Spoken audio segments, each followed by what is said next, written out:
자, 그러면 이제 수업 시작할 건데요. 자, 오늘 수업의 내용은 자, 일단 시책 강의, 2차 대비 이제 시책 강의인데 요거는 이제 하루에 그냥 끝나는 거예요. 1일차라고 하고 있지만. 자, 그래서 먼저 기출 2024 유아이명 경기도 수업 시험 말고 이제 면접만 일단 오늘은 좀 드리도록 할게요. 그래서 면접 발문 전체를 다 썼어요.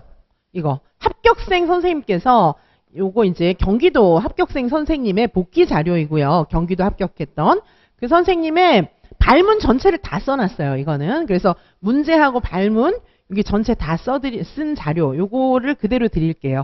그러니까 이제 경기도 문제하고 발문 전체 발문 전사 자료가 그대로 있으니까 아, 이 정도 하면은 합격하는구나 이런 생각을 하실 수 있을 거예요. 자, 요걸 위시해서 오늘 이제 수업 자료는 이제 기출이 어떻게 쭉 났었는지 뭐 이런 거 중심으로 좀 말씀을 드리고 기출뿐만 아니라 이제 앞으로 예상 문제나 이런 거 전체적으로 요약한 자료를 좀 드릴 거예요. 자, 그래서 이제 그거를 조금 보기 전에 먼저 왜 처음부터 이제 합격생은 어떻게 했지? 막 그런 생각을 좀 하실 수 있을 것 같아요. 자, 그래서 오늘은 지금 이제 조금 이따부터 2024하고 기출 유형을 쭉 다 보고요. 일단 합격생 면접 사례부터 좀 보도록 할게요. 그래서 여기에 지금 요 자료는 별첨 자료로 드릴 건데요. 여기는 구상형 한문 원래는 시험에 어떻게 나냐 하면 구상형 하나, 즉답 둘 이렇게 나요. 그런데 구상 문제가 조금 더 어려워요. 즉답보다. 그래서 요 합격생 사례에서는 요걸 바꿔가지고 구상 둘, 즉답 1 이렇게 준비를 좀 드렸어요. 왜냐하면 이제 즉답 문제보다는 구상 문제가 조금 더 어렵거든요. 자, 그래서 이렇게 이제 문제를 드립니다. 자, 요 문제는 좀 이제 제가 해설을 해 드릴 거고, 자, 여기 보시는 것처럼 이렇게 얼굴은 이제 스마일 처리를 했고요. 자, 한번 보시면 안녕하십니까. 관리번호 5번입니다. 구상형 1번 문항에 대해 답변 드리겠습니다. 사례에 교사가 해야 할 행동 방안으로는 첫째, 가정과 연계를 통해 지각 또는 결석 문제를 해결해야 합니다. 사례의 유아는 유치원에 제때 등원하지 못하는 모습을 보이고 있습니다. 이러한 경우 교육과정을 온전하게 받지 못하기 때문에 문제가 됩니다. 따라서 이를 해결하기 위해 부모 상담이나 통신문 등을 통해서 규칙적인 일과 생활과 또 유치원 참여의 중요성을 알림으로써 유아가 지각이나 결석을 하지 않도록 안내해 드려야 합니다. 둘째로는 사회 때 칭찬하고 격려. 자, 이런 식으로 구상형과 즉답형 사례를 보여드릴 거예요. 그런데 이제 먼저 문제가 어떤 문제인지부터 좀 말씀드리도록 하겠습니다. 자, 문제를 보도록 하실게요. 자, 요거는 제가 이제 다음 교시로 딱 연결을 시켜드리도록 할게요. 자, 문제 보시면은, 자, 문제 보실게요. 자, 구상형 문제 보도록 하시겠습니다. 지금 조금 전에, 잠시 보셨던 그 영상 같은 경우에는, 잠시 전에 보셨던 영상이 이제 이 문제입니다. 이 문제인데, 구상형 2개, 즉답형 하나, 이렇게 됩니다. 자, 여기 구상형 말씀드릴게요. 은수는 보통 일주일에 3일 이상 지각하고 그리고 적어도 하루는 결석합니다. 자, 일주일에 3일 이상 지각하고 적어도 하루는 결석하는 친구예요. 문제가 좀 있잖아요. 그쵸? 출석이 이제 잘 안 되는 거죠. 그리고 이제 교실에서 놀이할 때는 아이들을 괴롭히거나 놀이를 방해해서 늘 소란을 일으킨다. 왜 그럴까요? 유치원에 제대로 오지 않으니까 친구들이 안 놀아줘서 그런 걸 수도 있어요. 뭐 여러 가지 이유가 있겠죠. 그쵸? 뭐 얘가 이제 우리가 그냥 언뜻 생각할 때는 얘가 유치원에 이제 자주 안 오니까 적응이 좀 안 되나 이런 생각도 할 수 있는데 그 외에 이제 가정 환경에 문제가 있을 수도 있고 왜냐하면 유치원에 이렇게 잘 안 올 때는 뭔가 가정 환경에 문제가 있나 뭐 이런 생각도 해볼 수도 있고 다양한 변수들이 있습니다. 자, 요 문제는 이제 아동 생활지도죠. 유아 생활지도 문제예요. 사실 우리 생활지도 관련 문제들은 정말 많이 나옵니다. 작년에도 평가원 지역에서 생활지도 관련 문제가 출제되었으니까요. 자, 그리고 놀이나 활동을 할 때 친구들이 선생님, 은수가 우리 놀이 방해해요. 은수랑 놀기 싫어요. 은수가 내 종이 찢어버렸어요. 이렇게 한다는 얘기예요. 자, 이렇게 했을 때 교사가 해야 될 구체적인 행동 방안 3가지를 제시하라는 것입니다. 자, 이런 문제는 사실 논술이라든지 교육과정에서도 충분히 나올 수 있는 그런 문제입니다. 자, 여기 이제 답을 이제 대략적으로 정리를 해놓은 거예요. 근데 답안 샘플을 이제 정리를 해놓은 건데 2차에서 염두에 두셔야 할 거는 이거를 이제 논술 시험이 아니잖아요. 논술에는 우리가 이제 쓰는 게 중요한데 2차에서는 진짜 말을 해봐야 된다. 이게 너무 중요합니다. 그런데 사실 답변하는 방식은 논술과 비슷합니다. 항상 2갈씩으로. 자, 면접 답변을 할 때는 항상 2갈씩으로 답변하시기 바라겠습니다. 자, 여기 보시면 첫째, 사례에 제시된 은수의 경우에 일단 지각과 결석이 잦은 이유를 먼저 부모님과 상담해야 합니다. 왜 그럴까요? 자, 문제 행동이 있을 때는 원인을 먼저 파악해야 돼요. 원인을 파악하고 그 원인에 맞는 지도 방안, 이렇게 연결시켜서 답변하시는 것이 중요합니다. 자, 보시면 지각과 결석이 잦은 이유를 부모님과 먼저 상의해서 얘가 왜 결석을 자꾸 하는지 그거부터 원인을 찾아서 그 원인에 맞는 지도를 해야 된다. 이렇게 볼 수 있습니다. 그리고 여러 가지 원인에 대해서 예시를 들었습니다.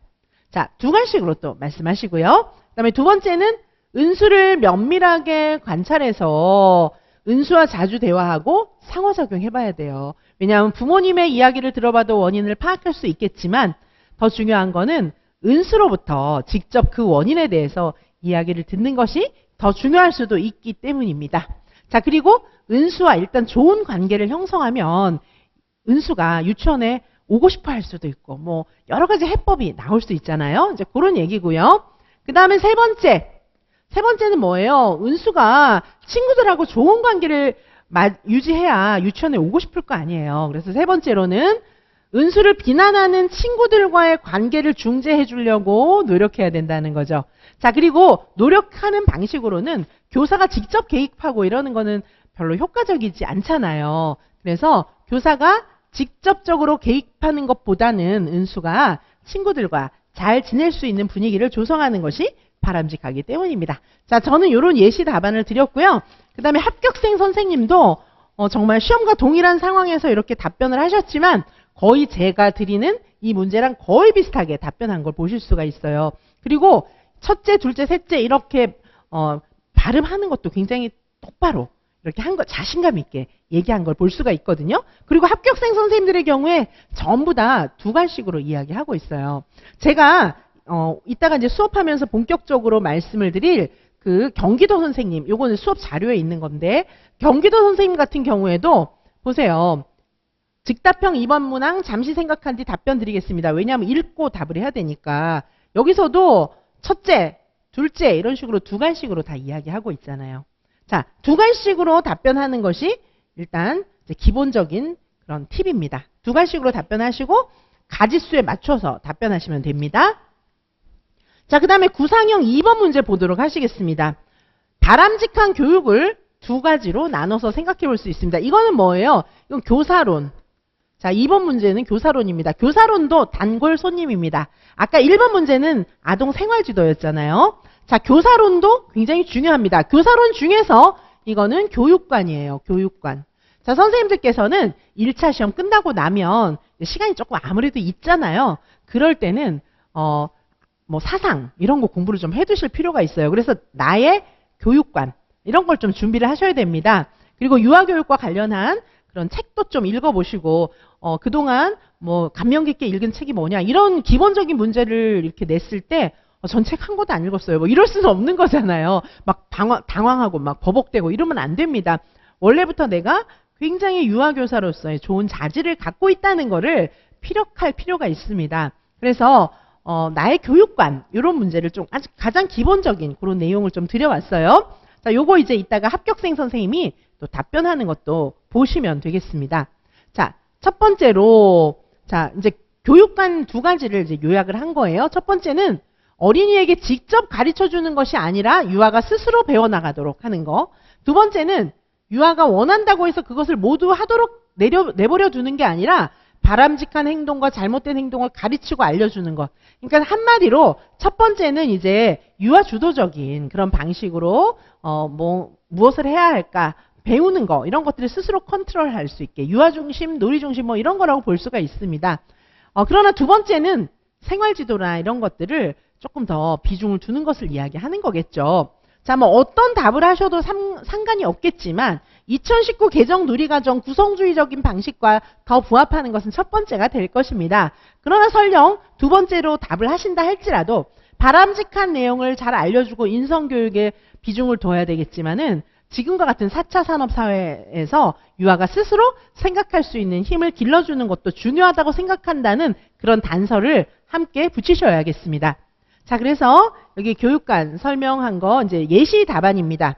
예시 답안 보시면 두 가지 관점의 사례. 첫 번째, 자, 첫 번째로는 직접 가르쳐 주는 것이 아니라 스스로 배워나가도록 하는 것은 2019 개정 누리과정과 관련이 있다. 이렇게 이제 설명을 했고요. 그다음에 두 번째로 어린이가 원한다고 해서 그것을 모두 하도록 두지 않고 바람직한 행동, 요걸 가르치는 것도 중요한 거죠. 규칙을 만들고. 그러나 이제 교실에서 스스로 규칙을 만들 수 있도록 도와주는 게 좋다. 뭐 이런 얘기를 해야 되겠습니다. 자, 추구하는 교육관. 아이들은 무한한 가능성이 있기 때문에 사실 저는 첫 번째 교육관에 동의합니다. 뭐 이런 얘기예요. 그런데 그 이유를 설명하실 때 저는 존 듀이가 제시한 경험의 재구성이 중요하기 때문입니다. 뭐 이런 얘기. 구성주의가 중요하다고 생각하기 때문입니다. 이렇게 근거를 제대로 말씀하셔야겠습니다. 자, 지금 여기 보시면 두 가지 관점도 굉장히 바람직하게 설명이 되어 있는 것을 보실 수 있을 겁니다.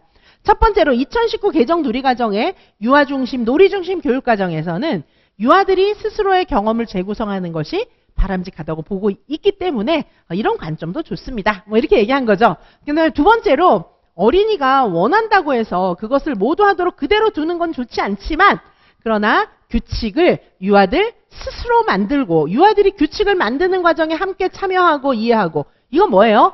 민주시민교육의 일환이기도 합니다. 자, 그리고 자신들의 규칙을 스스로 지켜나갈 수 있게 해주는 거 아이들의 도덕성 발달 수준도 높아지는 것이고 민주시민교육에서 굉장히 중요한 내용이기도 합니다. 자, 교사 중심적으로 이렇게 그냥 얘기한 것이 아니라 여기다가 현재의 그런 교육의 중요한 그런 이슈까지 같이 포함해서 연결시켜서 설명을 했다는 것이 굉장히 중요하고요. 그리고 추구하는 교육관도 명확하게 설명하고 있습니다. 자, 그리고 제일 끝에다가 내가 지금 이 지역에서 공립유치원 교사가 된다면 또 이제 여기다가는 시책이라든지 이 지역 특성을 조금 붙이면서 이러이러한 교사가 되겠습니다. 이렇게 이제 마무리를 하시는 것도 중요한 팁이 될 수가 있습니다. 자, 다음에 이제 즉답형입니다. 자, 즉답형. 자, 즉답형 보시면 즉답형은 이제 이것도 굉장히 중요해요. 이거는 뭐냐면 조직 생활. 조직에서의 조화를 이룰 수 있는 조화로운 생활 뭐 이런 겁니다. 자, 이런 것도 굉장히 많이 물어봐요. 왜냐하면은 유치원이 혼자서만 독불장군처럼 막 잘한다고 되는 그런 게 아니잖아요. 교사의 인성 중요한데 이게 유아를 대할 때 학부모님을 대할 때 인성도 중요하지만 조직에서 조화를 이루는 것도 매우 중요하기 때문입니다. 자, 보시면 첫 번째로 근무하고 있는 유치원의 김교사는 다 같이 한 자리에 모여서 공동으로 업무를 수행하는 그런 유형이고 두 번째 박교사는 온라인으로 협의하는 그런 교사예요. 자, 선생님은 어떤 교사와 같이 일하고 싶습니까? 선택하고 그 이유를 설명하는 거예요. 첫 번째는. 대부분의 많은 선생님들은 한 자리에서 같이 일하는 교사가 나는 더 좋아요. 이렇게 이야기합니다. 바람직한 것 같기도 해요. 그런 점이. 자, 그런데 이제 내가 더 선호하는 쪽을 말씀하시고 그러나 다른 쪽도 이런 장점이 있습니다. 따라서 두 가지의 관점을 조화롭게 잘 활용하는 것이 바람직하다고 생각됩니다. 끝에 가서는 그렇게 이제 말씀을 조금 융화를 시키는 게 좋습니다. 자, 두 번째는 그리고 내가 선택하지 않는 나와 맞지 않는 교사와 일하다가 갈등이 발생했다면 어떻게 대처할 겁니까? 자, 갈등에 관한 거, 교사 간의 갈등, 조직 내의 갈등, 유아와의 갈등, 학부모와의 갈등 이런 문제들은 단골 손님입니다. 자, 그래서 이런 문제를 한번 드려봤어요. 자, 보시면 사례를 두 가지로 해서 저는 답을 드렸습니다. 왜냐하면 첫 번째 입장에 찬성할 경우, 두 번째 입장에 찬성할 경우 각각 답을 다르게 냈습니다. 자, 그래서 제가 일하고 싶은 교사는 다 같이 한 자리에 모여서 공동으로 업무를 수행하는 김교사입니다. 이렇게. 그 이유는 서로 생각이 다르고 갈등의 여지가 있다 할지라도 한 자리에 모여서 일을 할 경우에는 그런 오해도 더 풀리고 함께 하나의 공동체를 이루어가는 데 도움이 될 수 있기 때문입니다. 이렇게 이야기를 했고요.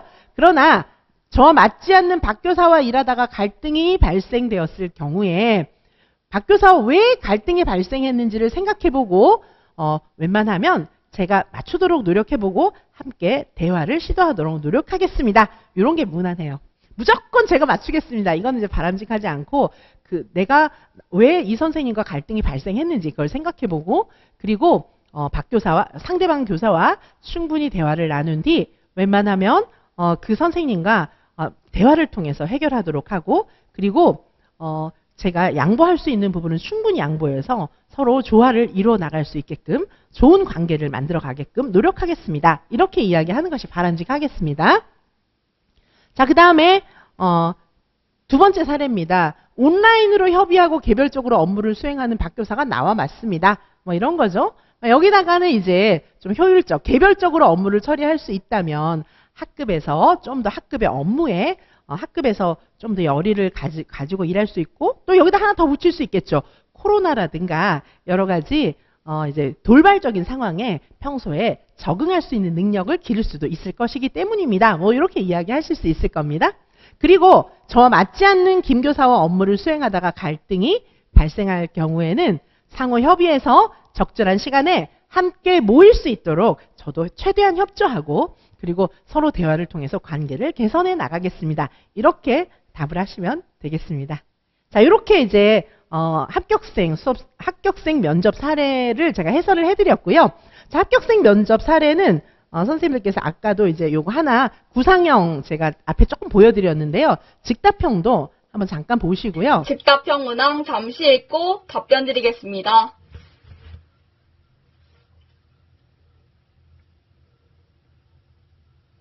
간의 갈등을 해결하기 중요하지만 자, 직답형은 시험 문제를 받자마자 즉시 읽는 거예요. 자, 그래서 지금 읽고 있는 겁니다. 구상형은 구상실에 들어가서 이제 지역마다 구상하는 시간이 다른데 한 10분 정도 이렇게 구상을 하고 나와서 구상한 걸 가지고 답을 하는 거예요. 지금은 직답형이기 때문에 잠시 생각해 본 뒤 답변 드리겠습니다. 이렇게 하고 있는 겁니다. 다시 한번 보시겠습니다. 직답형 문항 잠시 읽고 답변 드리겠습니다.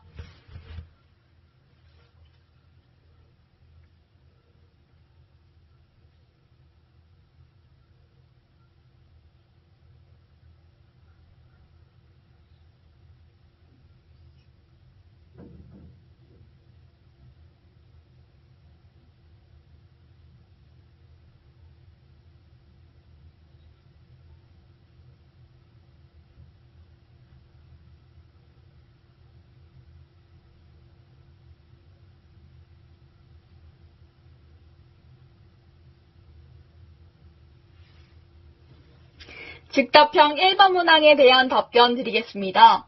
제가 사례의 교사라면 공동으로 업무를 수행하는 교사와 함께 일하고 싶습니다. 그 이유는 교사는 유아의 질 높은 교육이라는 자, 보시는 것처럼 두 가지식으로 잘 답변하고 있는 것을 보실 수 있습니다. 자, 보통 우리가 이 시험 같은 경우에 구상 시간이 이제 지역별로 좀 차이는 있습니다. 근데 대부분의 평가원 지역 같은 경우에는 구상 시간 10분, 구상 시간 10분 동안에 구상형 문제 한 문항을 구상합니다. 그리고 답변 시간 총 10분, 총 10분으로 해서 구상형 한 문제, 직답형 두 문제, 총 3문항을 10분 안에 답변을 합니다. 그리고 그 10분 안에는 직답형 문항을 읽는 시간도 포함이 됩니다. 그래서 한번 보시면 자, 구상형 한 문제, 구상 한 문제, 즉답 두 문제. 이걸 다 합해서 보통 답변을 한 10분 정도에 끝내야 합니다. 자, 그러면 어떻게 하면 될까요? 자, 구상형을 3분 동안 답변하셔야 합니다. 구상형은 또 문제가 긴 경우도 많기 때문에 답변할 게 많습니다. 즉답은 어떻게 해야 될까요? 그러면 6분이 남잖아요. 그러면 즉답은 6분, 한 문항당 3분, 3분. 이렇게 하셔야 되겠죠. 즉답형은. 그러면 여기서 문제 읽는 시간 1분, 답변 2분. 이렇게 하셔야 돼요. 아니면 구상을 한 2분으로 줄이실 수 있어요. 그래도 문제를 읽고 생각하고 답할 시간은 크게 여유가 없습니다. 자, 보통 답변 시간 한 10분 정도 됩니다. 자, 그런데 이 시간은 풀로 사용하는 게 좋겠죠. 시간을 막 남겨서 할 말도 없고 이러면 안 되겠죠. 자, 보시다시피 1차 시험도 시간이 부족하거든요. 2차도 시간이 부족합니다. 자, 그러면 어떻게 하는 게 답일까요? 철저한 연습만이 답입니다. 수업 실험도 면접도 철저하게 연습한다면 이 시간 내에 충분히 숙련해서 답하실 수 있고요. 자, 그리고 선생님들께서 충분히 많은 논제를 가지고 연습하시고 진짜 말하는 연습 해보셔야 되고요. 또 굉장히 중요한 키는 미리 연습해본 문제 중에 시험에 나와야 됩니다. 자, 그럴 때에만 선생님들이 성공적으로 답하실 수 있습니다. 이지선과 함께라면 선생님은 1, 2차 완스탑으로 반드시 합격할 수 있다는 게 다른 얘기가 아니에요. 제가 모두 다 연습시켜드리고 연습한 문제 중에 시험에 계속해서 적중하기 때문입니다.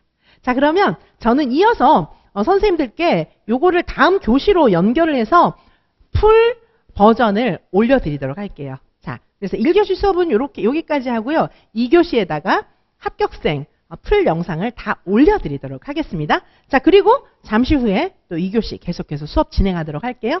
잠시 후에 뵙겠습니다.